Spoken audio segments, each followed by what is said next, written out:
Okay, let's unpack this. Today, we're embarking on a deep dive into something that's been making significant waves in Washington.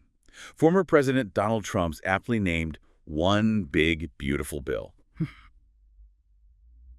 You've probably heard snippets, maybe some bold claims about it, but what does this massive, comprehensive piece of legislation actually propose? It's already passed the House, now it's pending in the Senate. What could it mean for the country and, well, for you? Yeah, what's really fascinating here isn't just the sheer scale, the size of this bill. It's how it aims to be this singular, comprehensive vehicle for an incredibly wide range of policy changes. It reflects a very specific governing philosophy. And how are they trying to push it through? You mentioned the process. Right. They've leveraged the reconciliation process in Congress. You should think of reconciliation as a kind of special legislative express lane. An express lane. Exactly. While most bills in the Senate, they need 60 votes to overcome a filibuster. That's a pretty high bar. This process allows certain bills to pass with just a simple majority. But only certain bills, right? Yes. Specifically those focused on taxes, spending, and the debt limit. It's a really powerful tool, especially for a party with maybe just a slim majority. It lets them enact many of their core domestic policies in one swift, kind of overarching move, bypassing those traditional roadblocks like the filibuster. Okay, so a procedural tool to get big things done. And when we hear the name beautiful, what does that actually mean in practical terms? Right. For the American landscape, for, your daily life, we're going to dig deep into the sources provided for us today. We've got the 2024 GOP platform itself, which kind of lays out the philosophical groundwork, and then detailed analyses from nonpartisan groups like the Congressional Budget Office, the Tax Foundation. Right. And our mission here is to understand not just the what, but really the why behind this core vision. What are the practical real-world implications? And also, what are the significant legislative political challenges it faces actually becoming law? Yeah, because this isn't just about abstract policy debates, is it? It feels like it's about a potential, almost seismic shift. Something that could touch everything from your healthcare coverage, how the government operates, how our borders are managed. Even how our military is funded. It's incredibly broad. Exactly. So let's get into the specifics. So before we get into the nuts and bolts, the specific provisions of this massive bill, let's start with the foundation, the philosophy behind it all. The 2024 GOP platform dedicates itself to the forgotten men and women of America and frames its preamble as America First, a return to common sense.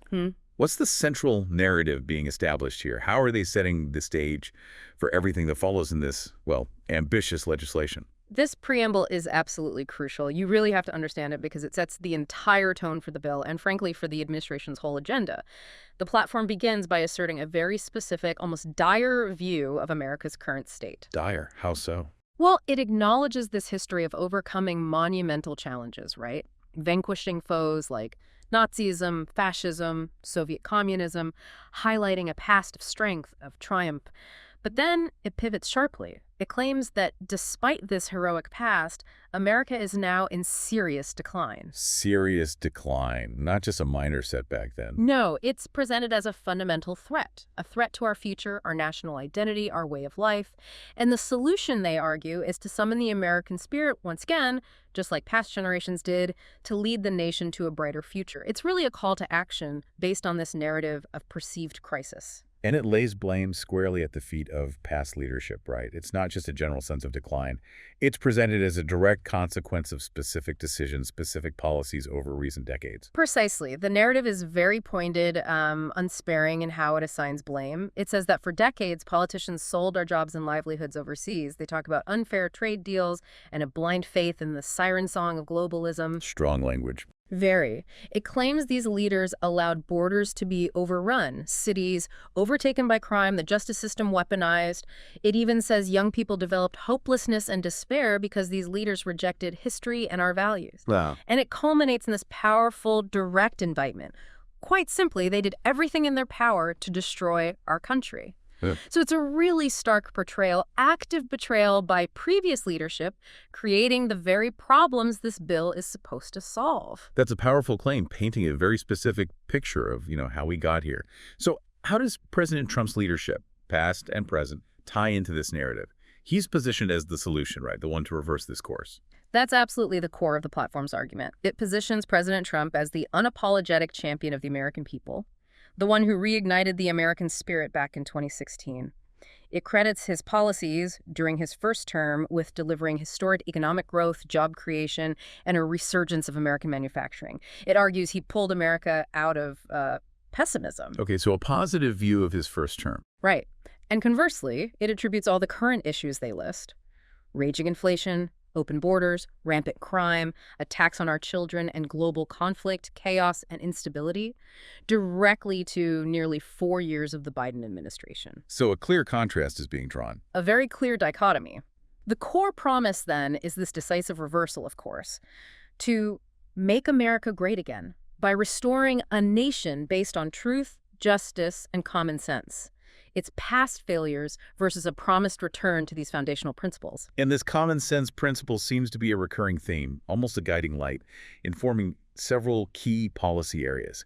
Can you break down what common sense tells us clearly, specifically applies to based on the platform? It sounds like it's meant to be a straightforward, almost intuitive approach to complex national challenges. It absolutely is meant to sound that way. The platform is quite explicit about what this common sense translates to in these crucial policy areas. It frames them as self-evident truths, basically, that have been ignored. Okay, like what? Well, first, on border security, it states, very simply, if we don't have a border, we don't have a country.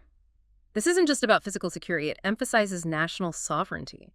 It calls for securing the southern border by completing the wall Trump started. They note hundreds of miles have already been built and work magnificently. And the rest of the wall. The promise is it will be completed quickly, effectively, and inexpensively.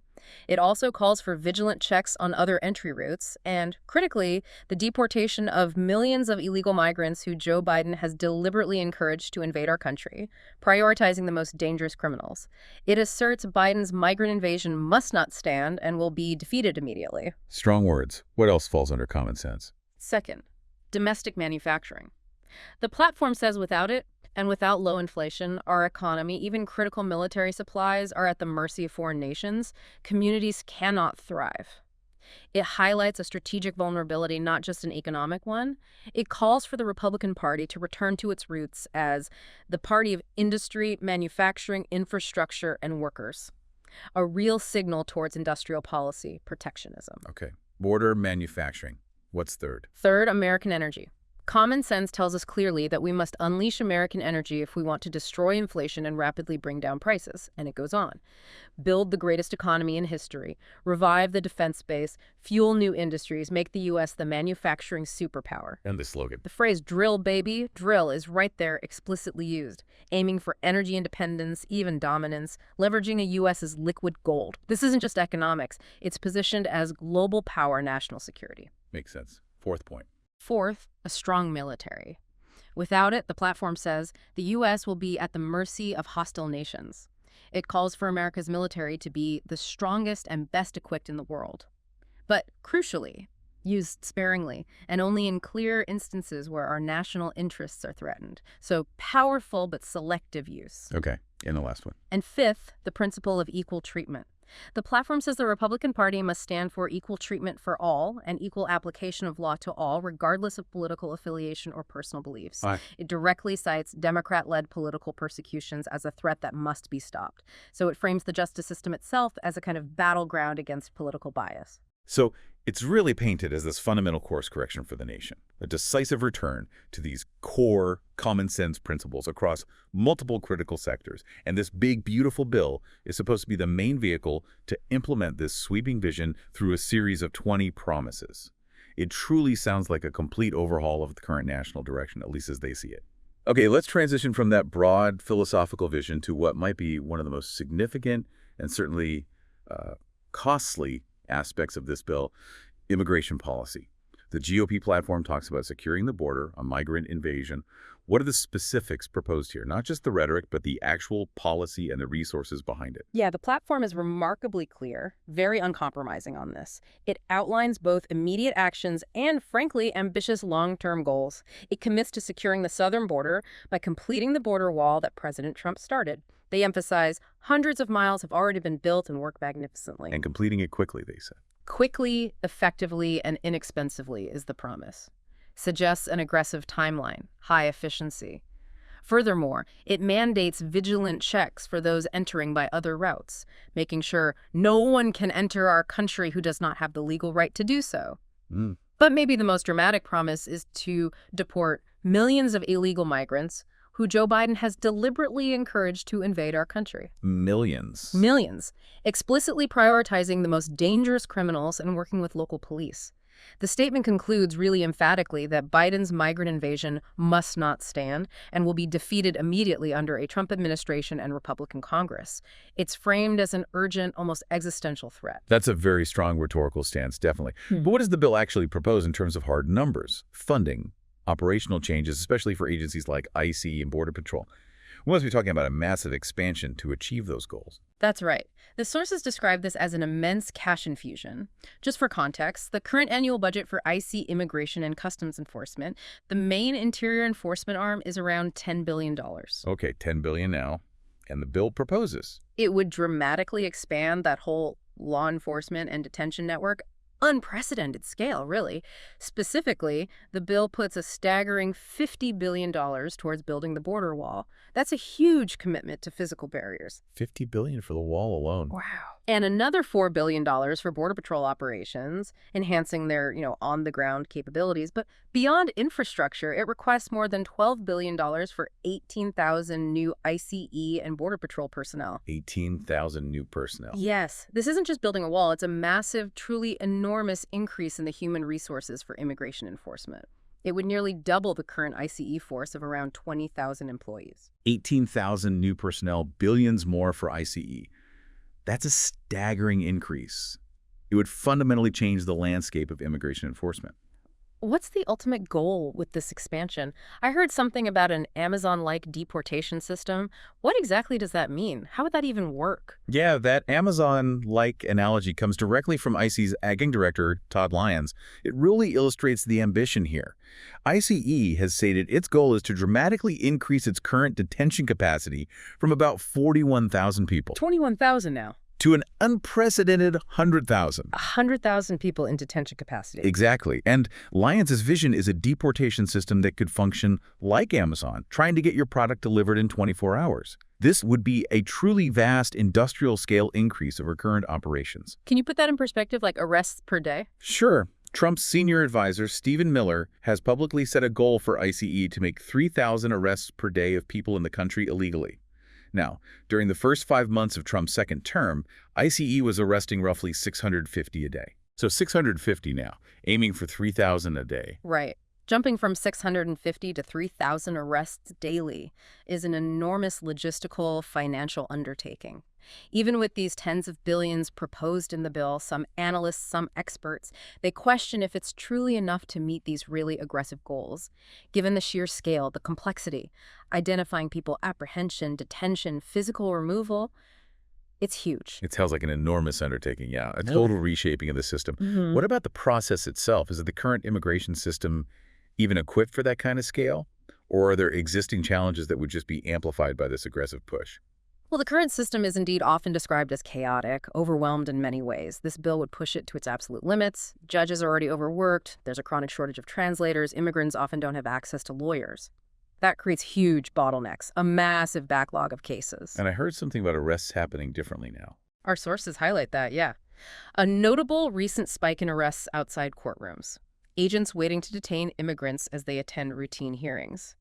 This practice has reportedly spread confusion, fear, especially among asylum seekers who are typically used to staying free while their cases slowly move through the system. So how do immigration lawyers see this? It's interesting. Greg Chen from the American Immigration Lawyers Association views the proposed funding as, quote, urgently needed money. From an institutional perspective, the system has been under-resourced. But he also believes the rising number of courthouse arrests reflects an administration actively trying to bypass the existing, often cumbersome, immigration courts and processes, opting for direct enforcement instead. So bypassing the courts, moving towards more executive action. It suggests that shift, from judicial oversight to more immediate executive-led action. And what about the costs for those trying to immigrate legally? Does the bill change anything there? It seems like it's not just about enforcement, but also altering access, affordability for legal pathways. Absolutely. This is a critical part of the bill, impacting individuals significantly. It comprehensively overhauls the system of immigration costs, dramatic increases, new fees for things that were once free services. Like what? Give me an example. Okay, applying for asylum.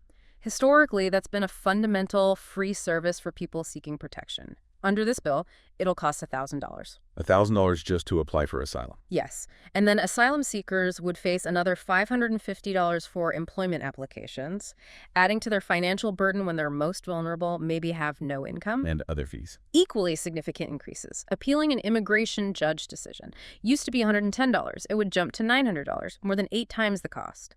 Applying for temporary protected status, for people from countries facing unrest or natural disasters, that goes from a nominal $50 to $500, a tenfold increase. So the bottom line is, These changes represent a substantial, deliberate increase in the financial barrier, both for legal immigration and for seeking protection in the U.S. It could potentially make these avenues inaccessible for many low-income individuals and families. It really shifts the emphasis away from humanitarian concerns towards a more restrictive, cost-prohibitive approach. okay, let's move from immigration to another critical, highly personal area, healthcare. We heard the One Big Beautiful Bill could potentially impact the Affordable Care Act, Obamacare. That's been a contentious topic for, well, years now. What exactly are the major changes being proposed in this legislation? And maybe more importantly, who would be affected by them? How directly? Yeah, this is a truly substantial part of the bill, and it could Got it. introduce major systemic changes for the, more than 24 million people who currently have health coverage under the ACA. 24 million people. Right. The Nonpartisan Congressional Budget Office, the CBO, they've estimated that millions of people might drop or lose coverage by 2034 as a direct result of these proposed changes. Millions losing coverage. Potentially, yes. And experts like Katie Keith at Georgetown University's Center for Health Policy are really concerned. She said these combined moves could devastate access to ACA plans. The implications for individuals, for the overall health insurance market, they're profound. Could ripple through the entire healthcare system, hospital finances, preventative care, everything. So definitely not just minor tweaks. What are the specific mechanisms in the bill? The things that would actually lead to these dramatic changes, potentially increase the number of uninsured? It sounds like they're creating new hurdles for people. There are basically 4 key areas outlined that contribute to this potential outcome. Each one adds a layer of complexity or cost. Okay, what's the first one? First, the bill introduces more enrollment hoops. Yeah. Right now, more than 10 million people are automatically re-enrolled in their ACA coverage each year. Automatically. How does that work? Their eligibility for tax credits, which are crucial for making it affordable, gets confirmed through existing government data sources like the IRS. It makes the process relatively seamless, minimizes the administrative burden. This bill, however, would end that automatic re-enrollment for most policyholders. End it. So what happens instead? Starting in 2028, every new or returning policyholder would have to annually provide detailed information, income, household size, immigration status, other factors directly to the federal marketplace. And if they fail to provide this information by the deadline, they simply won't get a premium tax credit, which could make coverage unaffordable for many, forcing them to drop it. That sounds like a significant increase in paperwork administrative burden for individuals, especially for people who might struggle with complex forms or maybe don't have easy access to technology or support. What are the specific concerns around that? Well, critics, like Sabrina Corlett, also from Georgetown, she described it vividly, requiring consumers to come with a shoebox filled with documents, then scan, upload, or mail them in, and then sit and wait while someone reviews and confirms them. A shoebox of documents. Yeah. The fear is many will become uninsured just because they don't understand the new, more complex requirements, or they find the process too burdensome, too time-consuming in their daily lives. There's also a significant concern about market stability. How so? Well, if too many young, healthy people decide the hassle isn't worth it and they drop out of the market, it could leave a higher proportion of older, sicker individuals in the ACA market. And that inevitably drives up premiums for everyone who remains. It creates that negative cycle, sometimes called a death spiral, in insurance markets. But what do supporters say? There must be a justification for this change. Supporters of the House bill, like the conservative Paragon Institute, argue the current automatic re-enrollment is vulnerable to waste, fraud, and abuse. They contend these changes would ensure that enrollees need to return to the exchange to update their information and obtain an updated eligibility determination for a subsidy. They say it best protects the public against excess subsidies paid to insurers that can never be recovered. So they frame it as enhancing integrity, fiscal responsibility. Okay, so increased administrative burden, potential market instability versus fraud prevention. Different perspectives. Right. What's the second area of change that could further undermine access? Second, the bill could cause coverage delays when people experience life changes. Things like having a baby, getting married, losing a job, and needing new coverage. Delays. Why? Currently, people who experience these significant life events are provisionally eligible for tax credits for at least 90 days. This lets them get premium subsidies immediately while their applications are checked against government data, or while the marketplaces follow up for more info. This bill would end that provisional eligibility. It would require full documentation before you receive any tax credits. So what does that mean practically? Like for new parents? It creates particular hardship for new parents, yeah. Yeah. Because they can't confirm a baby's eligibility for premium subsidies until they get a Social Security number for the newborn. And that can often take weeks, sometimes up to 6 weeks for Social Security to process, plus maybe 2 more weeks to get the card. Imagine trying to get your newborn covered while juggling everything else, plus this strict paperwork requirement. That sounds incredibly stressful. And the CBO estimate on this? The CBO estimates that provisions like this requiring annual info or documentation for life changes would cumulatively increase the number of uninsured by 700,000 in 2034. 700,000 more uninsured, just from these kinds of provisions. Wow, okay, that really adds complexity and potential strain, especially during stressful life events. What's the third way access could be undermined? Third, the bill proposes less time to sign up for coverage. It significantly narrows the window. It would shorten the ACA open enrollment period. The start date stays November 1st, but the window gets reduced by about a month, ending December 15th. December 15th. That's quite early. How does that compare to now? It impacts people using the federal marketplace and also the 19 states plus D.C. that run their own marketplaces. Most of those currently offer open enrollment into at least mid-January. So it gives consumers less time to compare plans, make informed choices. And there was another enrollment period mentioned. Yes, a special enrollment period created by the Biden administration would be eliminated, possibly as soon as the end of this year. This period allowed lower-income individuals, those earning up to 1.5 times the federal poverty level, about $38,730 for a family of 3, to sign up any time during the year. Why eliminate that? Was there a reason given? Critics, including the Paragon Institute, again, argue this continuous enrollment led to fraud. They allege some agents enrolled or switched consumers without consent or fudged incomes to get them large tax credits, even zero premium plans. But supporters, including some states that run their own exchanges, they contend there are other ways to address fraud, like security upgrades, rather than eliminating a period that helps vulnerable populations get covered when they need it most. Okay, less time to sign up. Finally, and this seems like it could have the most direct, immediate impact on people's budgets. What's the projected impact on costs? Premiums, out-of-pocket expenses.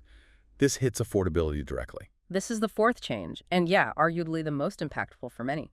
Premiums and out-of-pocket costs will likely increase significantly. The enhanced tax credits put in place during the pandemic, they're set to expire at the end of the year, and this House bill explicitly does not extend them. And those enhanced credits were important. Hugely important.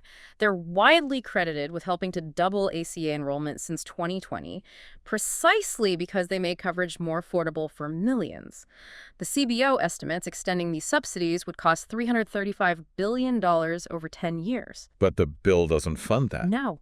Instead of funding that extension, the House bill funds an extension of Trump's tax cuts, which, analysis shows, largely benefit wealthier families and corporations. So, if these enhanced credits expire, premium subsidies will be smaller for many people. They'll pay a higher share of their monthly premium, and crucially, there will be an abrupt income cliff. An income cliff. Explain that. Okay, imagine you're balancing on a tightrope of affordable healthcare premiums. If your household income is above 4 times the federal poverty rate, that's about $103,280 for a family of 3. If your income goes just $1 over that specific threshold, it's like that tightrope suddenly disappears. Poof! You drop into a financial abyss where your subsidies vanish completely.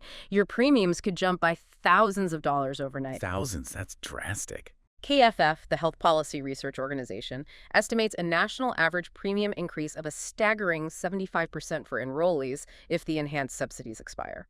75% average increase. This would make coverage dramatically more expensive for millions, potentially pushing it completely out of reach. Okay, moving beyond immigration and healthcare, the big, beautiful bill also delves deeply into economic policy, taxes, energy, manufacturing. What kind of shifts are we seeing there in terms of the overall philosophy, the specific proposals? This sounds like a pretty comprehensive economic reorientation. It truly is. The bill promotes significant deregulation across various sectors. That's framed as a fundamental driver of economic growth. Republicans intend to reinstate President Trump's deregulation policies from his first term. They claim those policies collectively saved Americans $11,000 per household by reducing compliance costs. 11,000 per household. By reducing the cost for businesses to comply with regulations, the argument goes, those savings get passed on or lead to more jobs, higher wages. It's framed as ending what they call Democrats' regulatory onslaught, which they argue disproportionately harms low and middle income households. The underlying philosophy is pretty clear. Less government oversight fosters greater business activity, innovation, and ultimately benefits everyday families through lower costs, more opportunities.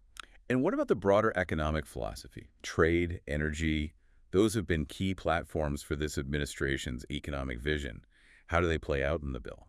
On trade, the bill explicitly commits to an America First trade policy. That's not just a slogan. It involves a promise to stand up to countries that cheat on trade deals and to actively prioritize American producers over foreign outsourcers. The clear aim is bringing critical supply chains back home. This builds on Trump's previous actions, renegotiating trade deals, imposing tariffs to protect U.S. industries. And energy. The drill baby drill part. Exactly. On energy, the philosophy is to unleash American energy with that strong directive. Drill, baby, drill.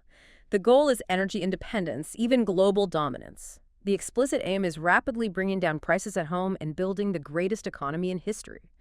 And this energy policy is directly linked to the goal of becoming the manufacturing superpower, ensuring cheap domestic energy, protecting American workers from unfair foreign competition. It's presented as this cohesive vision, connecting energy, manufacturing, trade policy to create a robust domestic economy, sort of insulated from global pressures. Okay, let's get into the specifics of the tax policy. Groups like the Tax Foundation have analyzed this. They provided an interesting breakdown, identifying what they see as the good in the Senate Finance Committee's version. What did they identify as positive aspects, particularly regarding their principles of, sound tax policy? Right. The Tax Foundation, they focus on principles like efficiency, simplicity, stability, and tax policy. They noted several smart tax cuts and revenue increases that align with their framework. A significant positive they highlight is that the Senate bill makes permanent the provisions allowing expensing for investment in short-lived assets and domestic R&D. Expensing. Can you break that down simply? Sure. Think of expensing like this. It lets a business immediately write off the full cost of buying a new machine or a software upgrade or funding a research project, instead of having to spread that deduction over many years. This immediate deduction is a powerful incentive. It's designed to encourage companies to invest more and faster. Making it permanent, the Tax Foundation projects will significantly boost long-run GDP by 0.7% because it gives businesses crucial certainty to invest and plan. Certainty is key for business investment. Absolutely. It also retains temporary expensing for qualified structures, which is seen as good, though ideally they'd want that permanent too for the full benefit. Other positives include making permanent the 2017 Tax Cuts and Jobs Acts, the TCJA's less restrictive limit on interest deductions. That affects how businesses deduct borrowing costs. And a permanently higher threshold for expensing student equipment for smaller businesses, Section 179 expensing. These aim to encourage investment, innovation, and simplify taxes for many businesses. So some measures seen as promoting long-term growth, stability for businesses.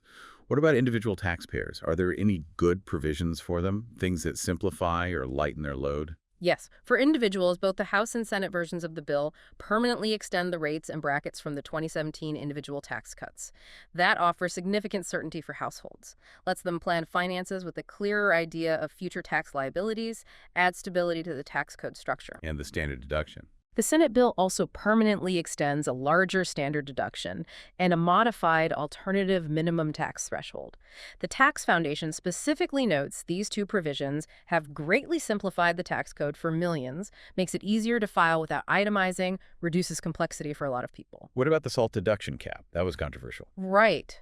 By largely retaining the TCJ's $10,000 cap on the state and local tax, SALT deduction, the Senate bill aims to keep that simplification benefit, keeping the standard deduction preferable for many, discouraging complex itemizing. However, it's worth noting the House bill does water that down a bit. It raises the SALT cap to $40,000 for taxpayers earning less than $500,000. That would reduce the simplification benefit for some, make itemizing more attractive again. Okay, that sounds like a lot of tax relief, some simplification, especially for businesses and many individuals. But the Tax Foundation also identified the bad. Uh-huh. What are the downsides from their perspective, particularly concerning their principles of balanced, equitable tax policy? The bad, according to the Tax Foundation, centers on what they critically call political gimmicks and carve-outs.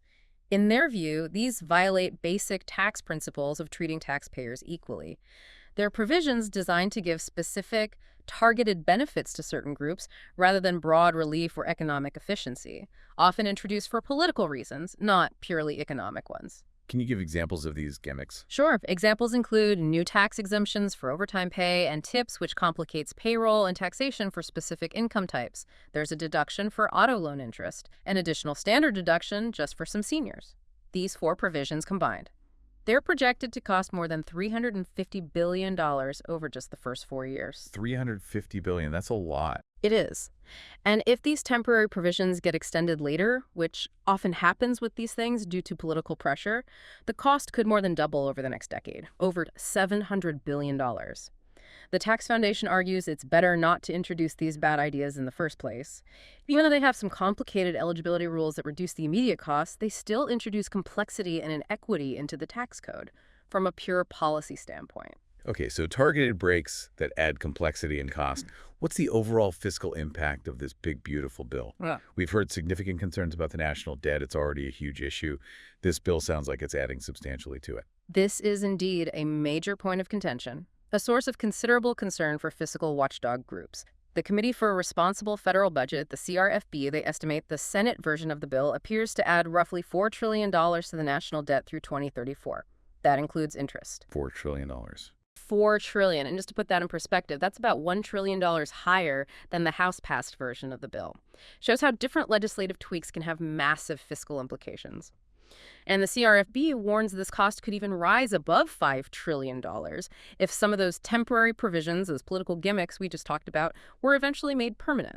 $5 trillion potentially. That's staggering. Has this caused concern even among Republicans? Yes, the bill's tendency to add significantly to yearly budget deficits has indeed raised doubts among some Republican senators.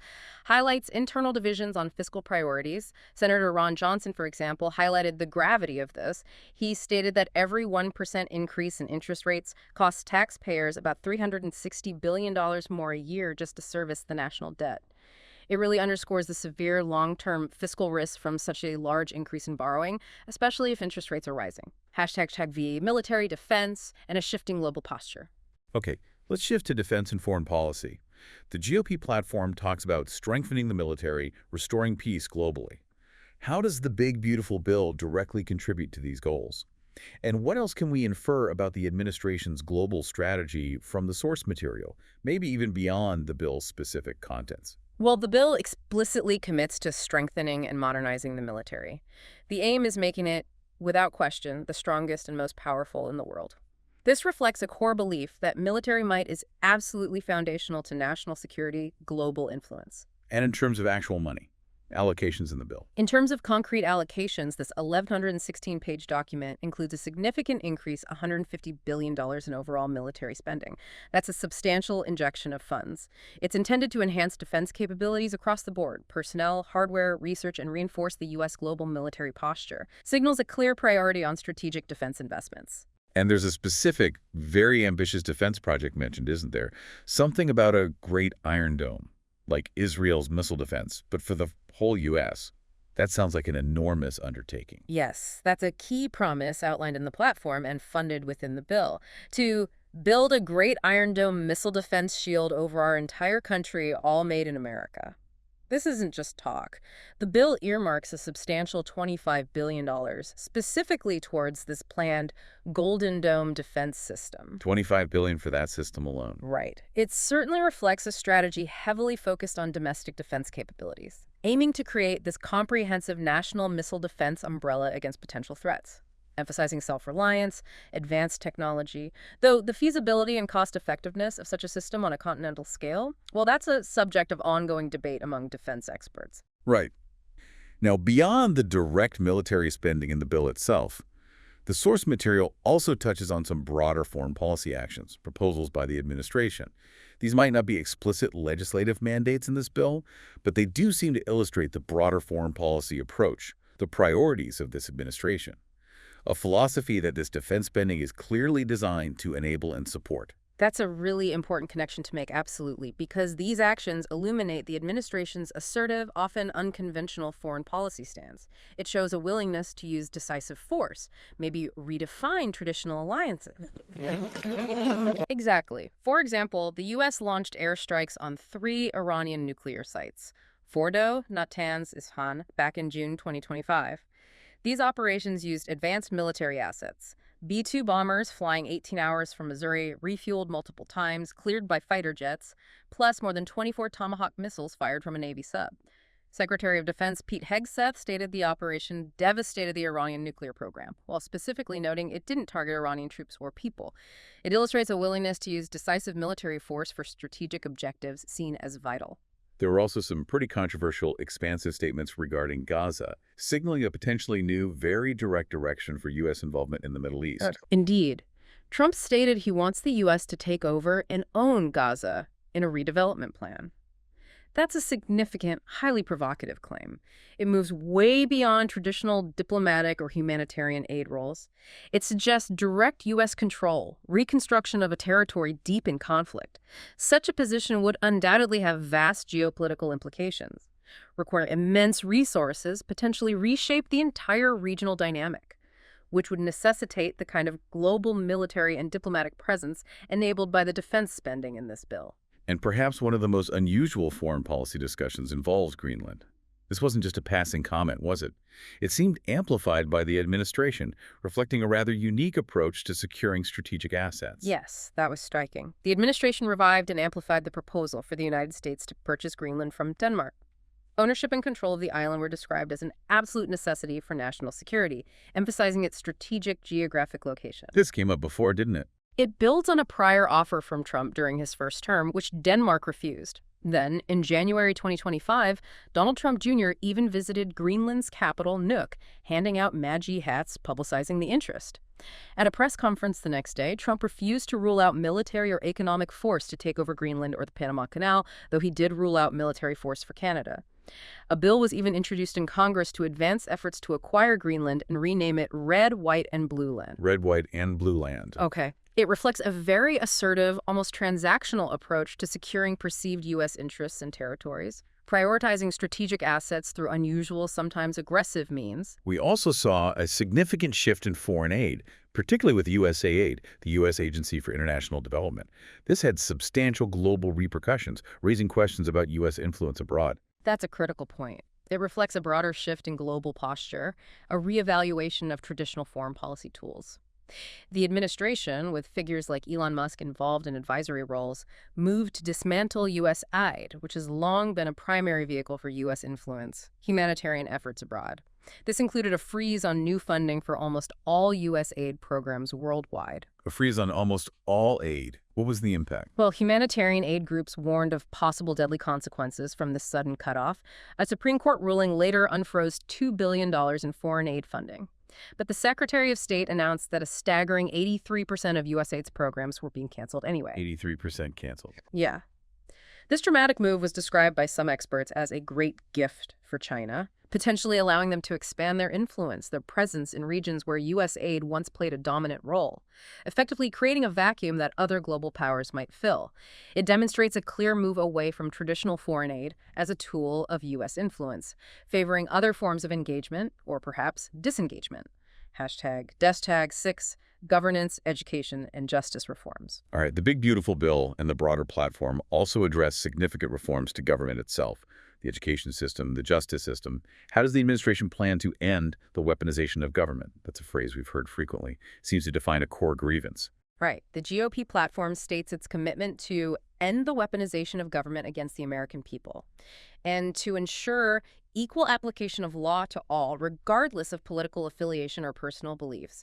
It specifically mentions that Democrat-led political persecutions must be stopped. So it frames the issue as this ideological battle against perceived bias, political targeting within federal institutions, especially the justice and regulatory systems.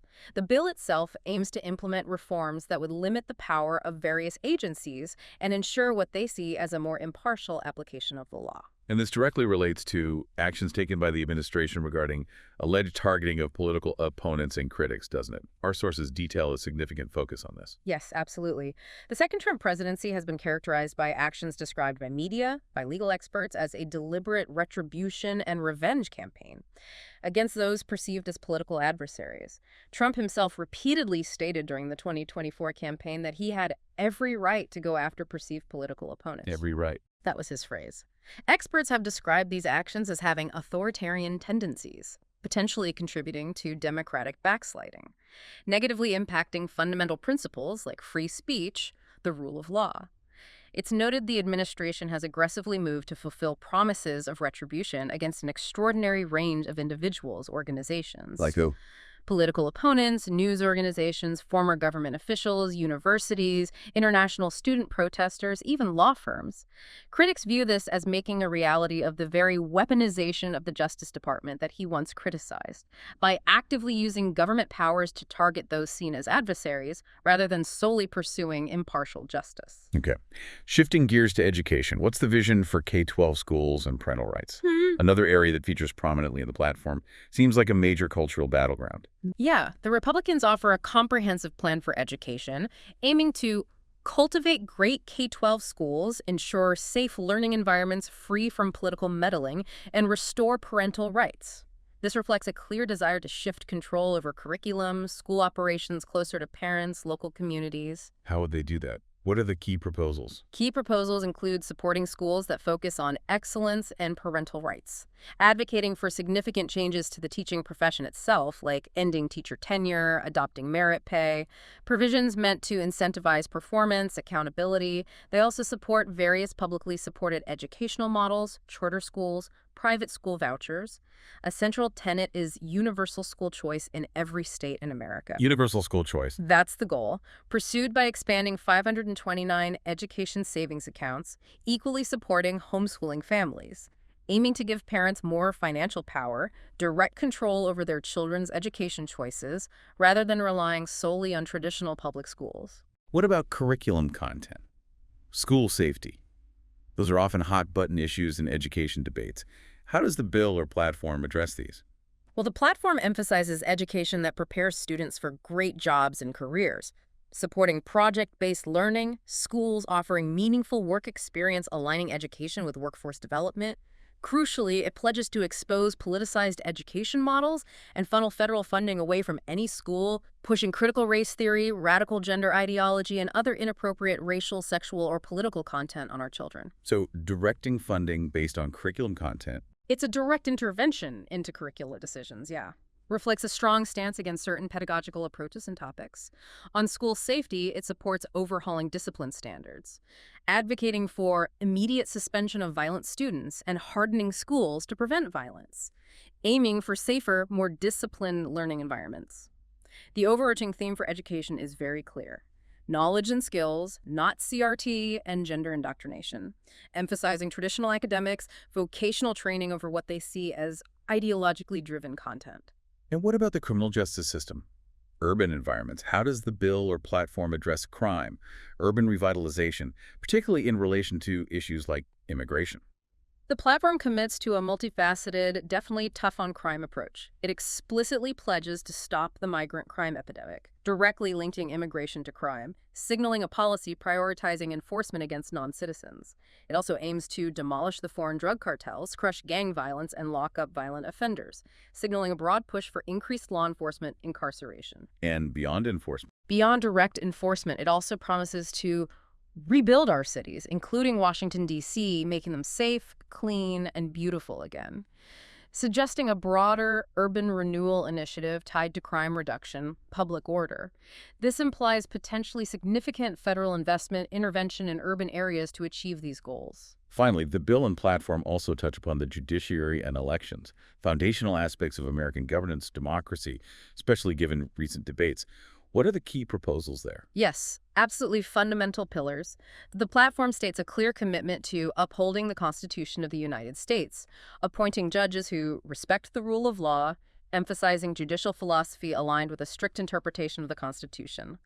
A specific point is maintaining the Supreme Court at its current size, 9 justices, explicitly blocking any attempts by the Democrat Party to increase that number, which they describe as trying to pack the court, dilute its independence. And elections. For elections, it promises to secure our elections, advocating for measures like same-day voting, voter identification, paper ballots. These are proposals aimed at reforming how elections are conducted, ensuring their perceived integrity and security. Reflects long-standing Republican priorities in election administration. Okay, you've detailed how the administration aims to reform government, the justice system, often framed as ending weaponization. But how do the widely reported potential conflicts of interest fit into this? We hear about Truth Social, international real estate deals. How does that square with this narrative of good governance? What do our sources say about their impact on policies or public trust? This seems like a critical aspect of how government is perceived, how it functions. That's a crucial point, yeah. Ethics experts and our sources have repeatedly raised these concerns. Concerns have been widely publicized regarding potential conflicts of interest. The administration's involvement with a publicly traded company like Truth Social, a cryptocurrency venture, new overseas real estate deals involving state-affiliated entities, various branding and licensing deals for Trump-branded merchandise. Merch? Like what? Promotional activities for $59.99 Bibles, $399 sneakers, $99 Victory 47 cologne, $99 Trump-branded NFT digital trading cards, reportedly benefiting personal, non-campaign accounts. The mixing of personal business and political fundraising has been described as unprecedented. And divestment. Did he divest from his businesses? Notably, no. Trump did not divest from his business interests or place assets in a blind trust managed by an independent trustee, unlike other presidents. His shares of Truth Social, for example, were transferred into a trust where he is the sole beneficiary and his oldest son is the trustee. Not exactly blind. His son Eric Trump publicly stated the Trump Organization would continue pursuing business deals overseas, dropping a self-imposed ban from the first presidency. What are the risks associated with that? These arrangements are described by some sources as having national security risks, particularly citing connections with the Saudi and Dubai governments through the Trump Organization and Jared Kushner's investment fund, which is backed by Saudis. Trump himself has asserted that conflict of interest laws don't apply to him, that he's protected by broad immunity for official actions as president. Further complicates the ethical landscape. And the cryptocurrency venture. That sounded unusual. Yes. His cryptocurrency company, World Liberty Financial, is noted by sources for an unprecedented mixing of private enterprise and government policy, directly soliciting access to Trump with secret payments, currency swaps from foreign investors, some with criminal records. At least one investigation was reportedly dropped after a multi-million-dollar payment to the firm. Trump granted an official pardon to an investor in a company World Liberty had invested in. And his family's involvement. His family received a cut of all transactions. The company directly advertised its connections to Trump. He disclosed nearly $60 million in income from it. Several actions by his administration regarding cryptocurrency were also noted to bolster the company's assets and position. So yeah, it definitely raises questions about how the stated goal of ending the weaponization of government interacts with the significant business interests and the broader perception of impartiality. #tag Chisholm, the legislative landscape and challenges. Okay, this big, beautiful bill is incredibly ambitious, far-reaching, clearly a cornerstone of this administration's agenda. But enacting such massive changes is never easy. What are the legislative mechanics behind its progress? And what significant challenges has it faced? And will it continue to face in Congress to actually become law? Indeed, it's a monumental undertaking. The bill, referred to as the One Big Beautiful Bill by Speaker Mike Johnson, is extensive. Over 1,000 pages, a testament to its comprehensive scope. To facilitate passage, Republicans strategically chose to use that reconciliation process we discussed earlier, the express lane. Right, the simple majority vote in the Senate. Exactly. It's crucial because it allows them to avoid the 60-vote Senate filibuster. That would typically be an insurmountable hurdle with their 53-seat majority. They just don't have 60 votes for most things. However, reconciliation has very strict rules. Notably, the Byrd Rule, named after Senator Robert Byrd. The Byrd Rule, what does that do again? It requires that any provision included must have a direct and non-incidental impact on the federal budget.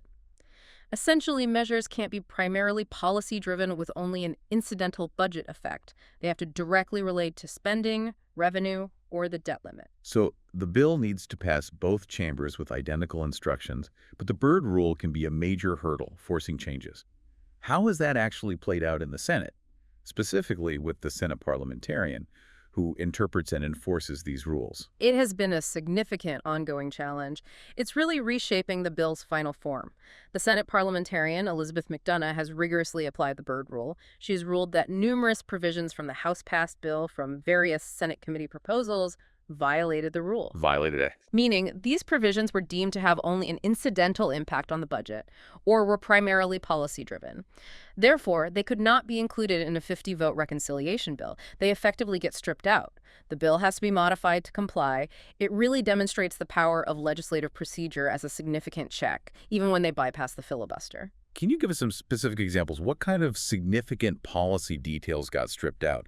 That sounds like it could dramatically alter the bill's scope, the administration's ability to enact its full agenda. Certainly. A wide array of provisions across different policy areas got ruled out. For instance, efforts to limit federal agency power were hit, a funding cap on the Consumer Financial Protection Bureau, the CFPB, removed, $1.4 billion in pay cuts to Federal Reserve staff, gone. A $293 million cut for the Office of Financial Research, nixed. Eliminating the Public Company Accounting Oversight Board, also out. So financial regulation changes were difficult. What else? Environmental regulations faced cuts, too. Parts of the Inflation Reduction Act slated for repeal, ruled out. Repealing the EPA's multi-pollutant emission standards for certain vehicles after 2026, rejected. Social program funding was affected. A measure requiring states to pay at least 5% of S&P, food stamp costs, rejected. Wow, quite a range. Any others? Other notable rejections. A provision making it harder to sue the federal government. One allowing states to conduct enforcement at the U.S. border that would have given states more power on immigration. A measure forcing the U.S. Postal Service to sell electric vehicles. More recently, rulings went against removing taxes on gun silencers and expanding Pell Grants for short-term training programs. These rulings really show how extensively the Byrd Rule can narrow the scope of what passes through reconciliation. It forces significant changes, often frustrating the majority's policy goals. That's a lot of significant policy being cut. Must be frustrating for proponents. Necessitates careful negotiation. What about how they gained support for the bill to get it this far? Were there any specific concessions made, deals cut for individual members or groups to secure passage? Yes, there are interesting examples. They highlight the political give and take inherent in moving such a massive bill, even with the reconciliation advantage. To gain backing from specific senators, especially representing diverse regions, targeted concessions were definitely made. For instance, to secure support from Alaskan senators, the bill includes an increased tax deduction specifically for whaling boat captains, a very targeted, localized benefit. Additionally, it offers a waiver process for an exemption from planned SNAP cuts to the food stamp program specifically for Alaska, along with Hawaii. These are distinct carve-outs, designed to address concerns from particular states, particular constituencies. It demonstrates the necessary negotiations, the specific concessions often required to move such a large, impactful bill through the complex congressional process, even with reconciliation rules. It shows that even a big, beautiful bill needs to find common ground, or at least tailored benefits, to get across the finish line. #tagoutro. So what does this all mean? We've taken a really deep dive into the one big, beautiful bill. We've explored its incredibly ambitious goals, from sweeping immigration reform, healthcare overhauls, to significant economic policy shifts, military expansion, governmental restructuring. We've seen how it aims to fundamentally shift the nation's trajectory, driven by that America First philosophy, a call for common sense governance. Addressing perceived declines, attempting to redefine the role of government, America's place in the world. Yeah, this deep dive reveals a bill that is, well, both comprehensive in its scope and deeply controversial in its details. It seeks to redefine the relationship between citizens and government services, particularly in critical areas like healthcare, immigration, while also making these substantial fiscal commitments that, according to nonpartisan estimates, are projected to add trillions to the national debt. Trillions. Right. And the legislative process itself, fraught with procedural hurdles like the Byrd rule, clearly underscores the immense complexity, the political challenges in enacting such a sweeping, transformative agenda.